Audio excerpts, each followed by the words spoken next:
Hello, in front of me I've got OPPO A94. In this video I'll show you how to add different types of cards to Google Pay. In the beginning, let's enter Google Pay app. Tap blue button at the bottom of the screen and focus on loyalty card, gift card and public transport. First, let's enter loyalty card and select loyalty card you would like to add. Now you can scan your card or enter details manually.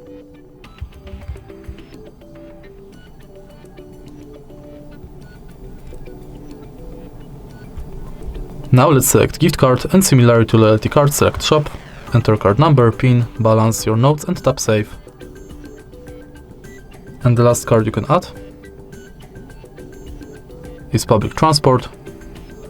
If you are able to find your public transport selected, you'll be redirected to a website where you have to finish the inside form. All of your cards will appear on the homepage of Google Pay. If you find this video helpful, please leave a like, comment and subscribe.